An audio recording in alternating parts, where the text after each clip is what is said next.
Look, I need you to understand something that's happening right now in the silver market. Not next week, not next month, right now. And if you're sitting on the sidelines waiting for a better entry point, you might be making the most expensive mistake of your investing life. Because what we're witnessing isn't just another price fluctuation. This is a structural shift that's been building for years, and we're at the exact moment where everything converges. The window is closing, and I'm going to show you exactly why the next few weeks could determine whether you're positioned for what's coming or left watching from the outside.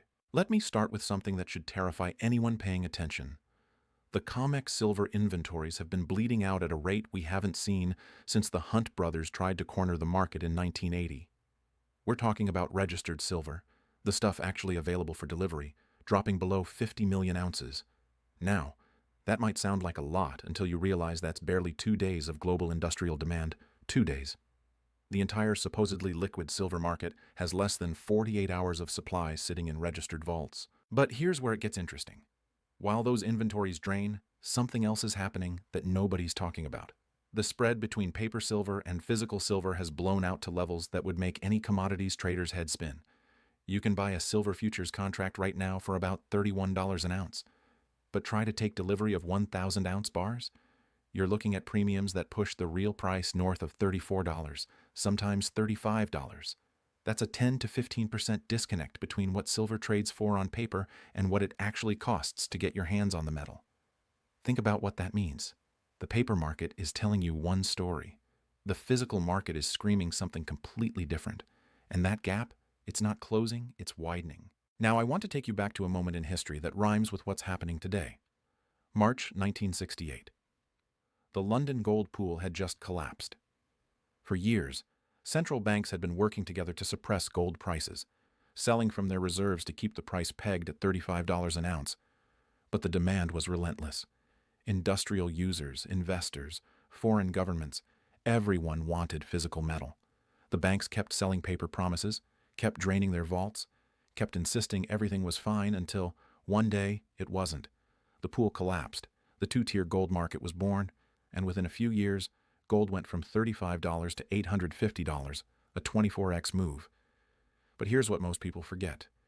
Silver did even better. It went from $1.50 to $50, a 33 times move. Why? Because silver had the same supply squeeze, but with even more industrial demand and a smaller market that could move faster. We're seeing the exact same setup today, but the fundamentals are actually more extreme. Back then, silver was primarily used in photography and some industrial applications.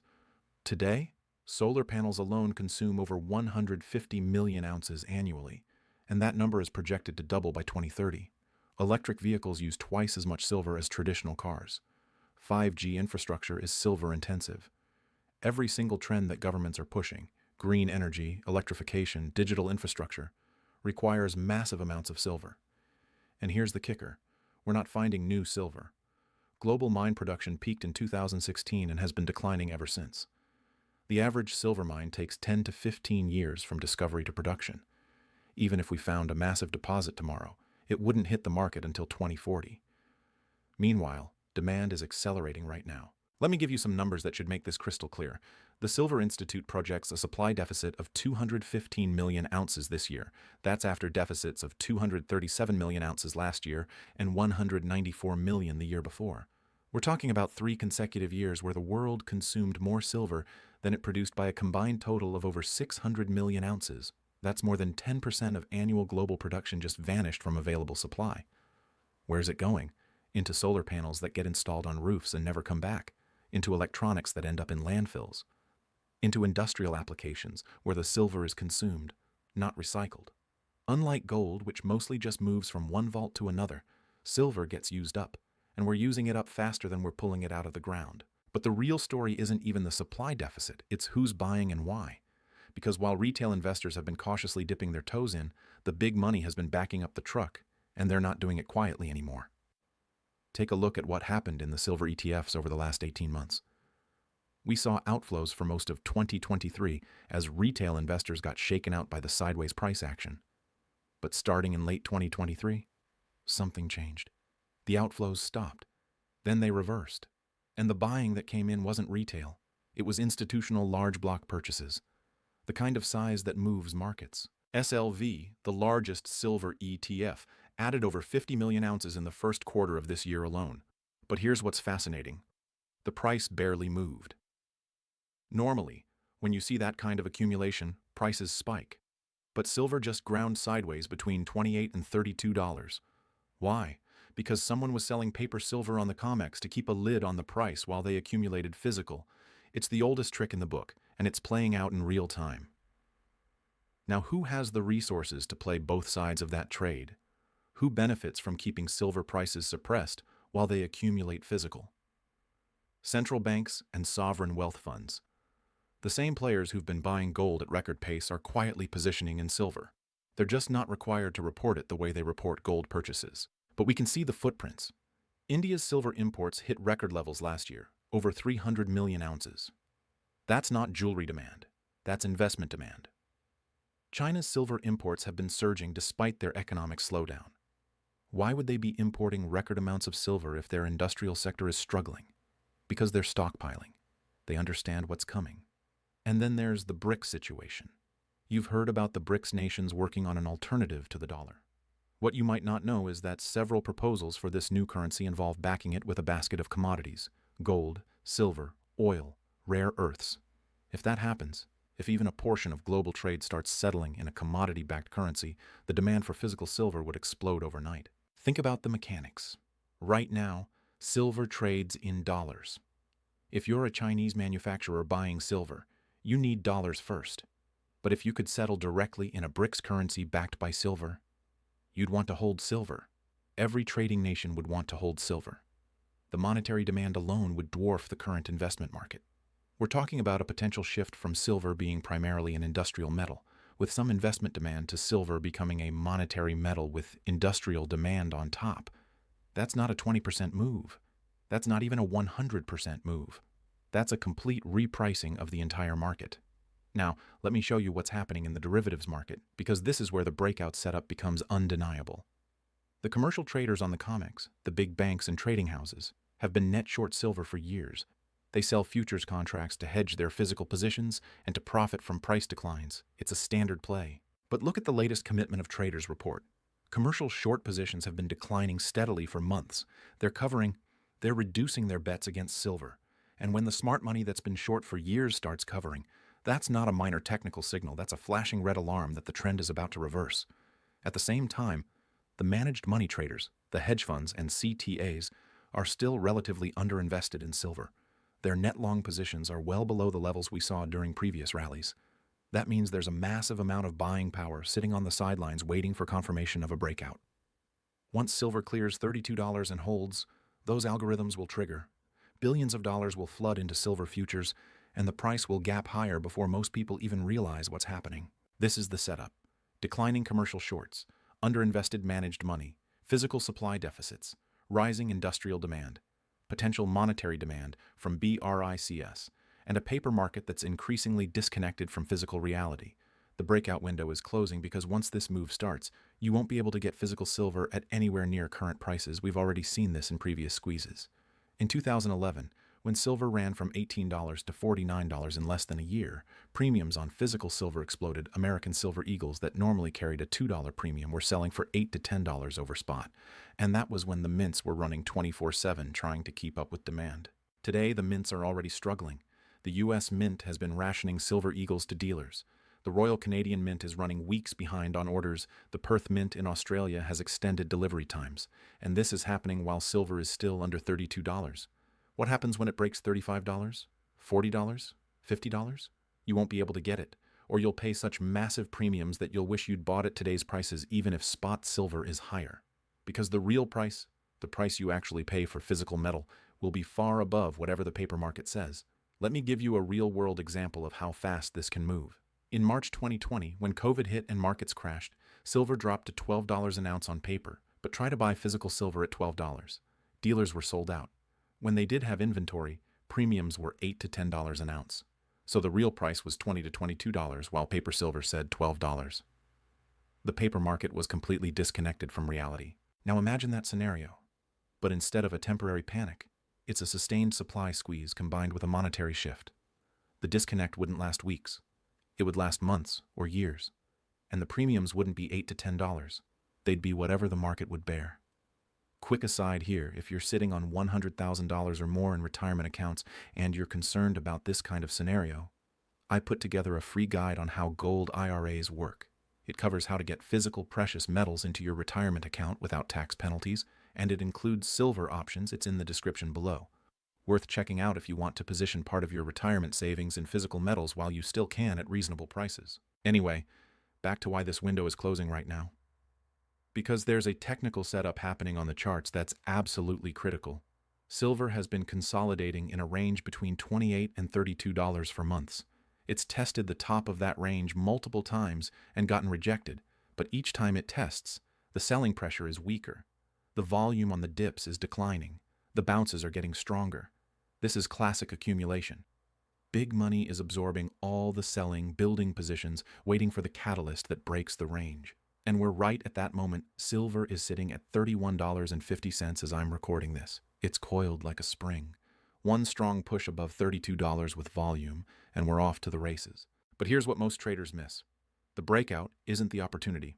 The opportunity is right now, before the breakout. Because once silver clears $32 and holds, everyone will see it. The algorithms will trigger. The momentum traders will pile in. The financial media will start covering it. And the price will gap higher so fast that you'll be chasing. I've seen this movie before. In 2010, silver was consolidating around $18 to $20. Everyone was waiting for confirmation. Then it broke out, and within weeks it was at $30. By the time the mainstream caught on, it was at $40. The people who made life-changing money weren't the ones who waited for confirmation. They were the ones who positioned before the breakout. And this setup is even better than 2010. Back then, we didn't have the supply deficits we have now. We didn't have the industrial demand growth. We didn't have central banks diversifying away from dollars. We didn't have BRICS working on a commodity-backed currency. We didn't have the geopolitical tensions that are driving nations to stockpile hard assets. Every single fundamental is more bullish today than it was in 2010. The only difference is sentiment. Retail investors are still skeptical. They've been burned by false starts. They're waiting for proof.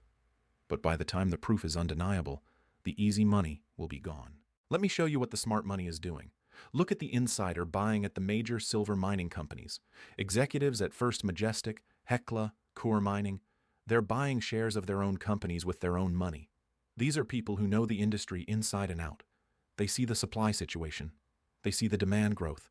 They see the price setup, and they're betting their personal wealth that silver is about to move. Or look at what Keith Neumeyer, CEO of First Majestic, has been saying publicly. He's been vocal about the manipulation in the silver market, about the disconnect between paper and physical, about the coming supply crisis. This is a guy who runs one of the largest primary silver miners in the world. He's not speculating. He's reporting what he sees in the actual market. Or consider what Rick Rule, one of the most successful resource investors in history, said recently. He called silver the most undervalued asset in the world right now. This is someone who's made hundreds of millions in resource investing over 40 years. He doesn't make statements like that lightly. The smart money knows. They're positioning. They're accumulating. They're preparing for what's coming. The question is whether you're going to join them before the window closes or wait until it's obvious to everyone. Because here's what happens when silver breaks out. First, it clears $32 and holds. That triggers the technical traders and the algorithms. You get a quick move to $35. Then there's a pause as the market digests the move. But the pause is brief because the fundamentals are so strong. The next leg takes you to $40. Then $45. Then you're in price discovery mode because we haven't seen these levels since 2011, and the market structure is completely different now. In 2011, the rally was driven primarily by investment demand and speculation. This time, you've got investment demand plus industrial demand plus potential monetary demand. The buying pressure will be relentless, and the supply simply isn't there to meet it. We could easily see silver at $60 to $70 within 12 to 18 months of the breakout. And if the BRICS currency situation develops the way some analysts expect, if silver gets remonetized even partially, we're talking about triple-digit silver, not in a decade, in the next few years. Now, I know some of you are thinking, but what if I'm wrong? What if silver doesn't break out? What if it drops back to $25? Fair questions. Let's talk about the risk. Let's talk about the downside from current levels is limited. Silver has strong support at $28. Below that, you've got major support at $26. For silver to drop significantly from here, you'd need to see industrial demand collapse, which isn't happening. You'd need to see investment demand dry up, but it's actually increasing. You'd need to see supply surge, but production is declining. The fundamental floor under silver is rising. Even if we get a temporary pullback, the long-term trajectory is clear. But the upside? The upside is potentially unlimited because we're dealing with a supply-demand imbalance that can't be fixed quickly. This is an asymmetric bet. Limited downside, massive upside. And you're getting to make that bet right before the catalyst that could trigger the move. That's the opportunity. But it's also why the window is closing. Because every day that passes, more smart money accumulates. Every day the supply deficit grows. Every day the industrial demand increases. Every day the geopolitical situation pushes more nations toward hard assets. The setup gets tighter and tighter until something gives. And when it gives, it's going to move fast. Silver is a small market. The entire above-ground investment silver in the world is worth maybe $50 billion. That's less than the market cap of many individual tech stocks. If even a small percentage of global investment capital decides to allocate to silver, the price impact will be enormous. Imagine if just 1% of the money sitting in bonds making negative real returns decided to move into silver. We're talking about hundreds of billions of dollars trying to squeeze into a $50 billion market. The price would have to rise dramatically just to accommodate that capital. Or think about what happens if silver becomes part of the BRICS currency basket. Suddenly you've got central banks that need to hold silver as a reserve asset. They'd be competing with industrial users, with investors, with each other. The price would have to rise to a level that balances monetary demand with industrial demand. Nobody knows what that level is, but it's certainly not $31. This is why I'm saying the window is closing. Not because I'm trying to create urgency for the sake of it, but because the setup is so obvious to anyone paying attention that it won't stay hidden much longer. The breakout is coming. The only question is whether you're positioned before it happens or scrambling to chase it after. So what should you do? If you're a silver stacker, if you understand the fundamentals, if you've been waiting for the right moment, this is it. This is the closing window. Not when silver is at $40 and everyone's talking about it. Not when premiums are through the roof and dealers are sold out right now, while you can still get physical metal at reasonable prices. Whether that's buying physical coins and bars, whether it's adding to your position in silver miners, whether it's allocating part of your retirement account to precious metals, the time to act is before the breakout, not after. Because once this move starts, once the market realizes what's happening, the opportunity to position at these levels will be gone. The smart money is accumulating. The fundamentals are screaming. The technical setup is coiled. The catalysts are aligning. Everything is pointing to the same conclusion: silver is about to break out. And when it does, it's going to move faster and further than most people expect. Don't be the person who looks back 6 months from now, watching silver trade at $50 or $60, wishing you'd acted when it was still in the low 30-50s. Don't be the person who waited for confirmation and ended up chasing. Be the person who understood the setup, recognized the opportunity, and positioned before the crowd. The window is closing. The breakout is coming. And the stackers who act now are going to be the ones who profit from what's about to unfold in the silver market.